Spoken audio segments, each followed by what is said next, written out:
Try and have a guess where I am.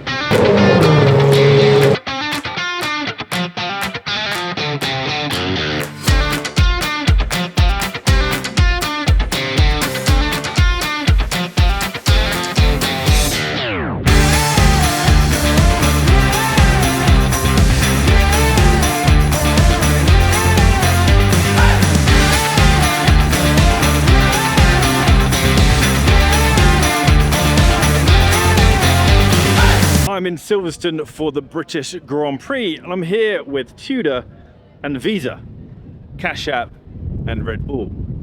Tudor are now the official timekeeper for Visa, Cash App, Red Bull team. This is my first time experiencing F1, and it's wild. It's absolutely insane on so many levels.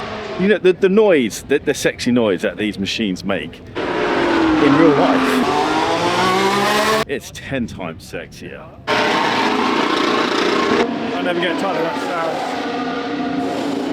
sound. Such a gorgeous sound.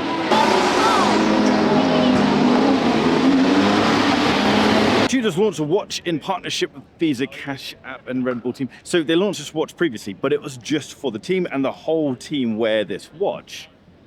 But it's now available to the public. It is the Black Bay ceramic, but this time it has a blue dial. And it's not any old blue. This is the Visa blue. So these little crowds kind of congregate. You're just going to see who is. Oh, right.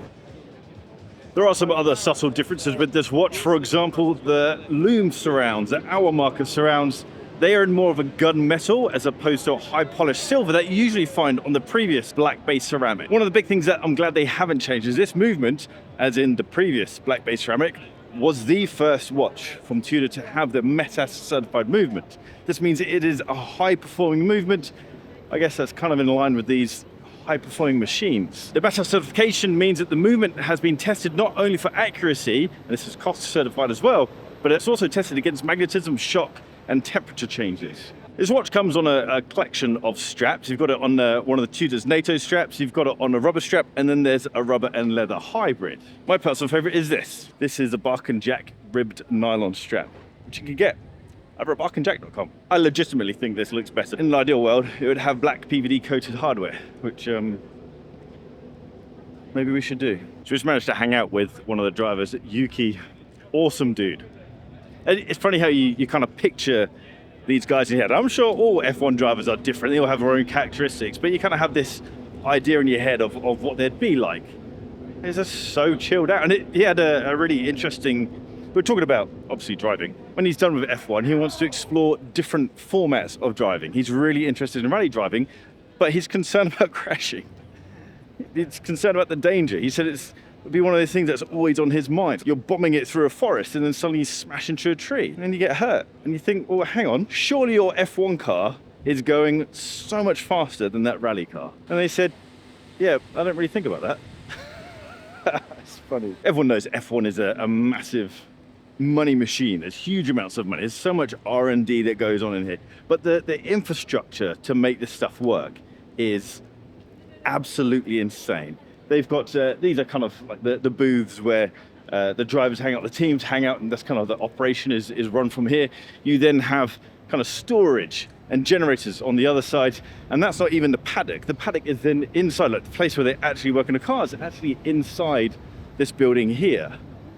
It's quite remarkable. They're allowed to bring up to 60 people to run in their teams.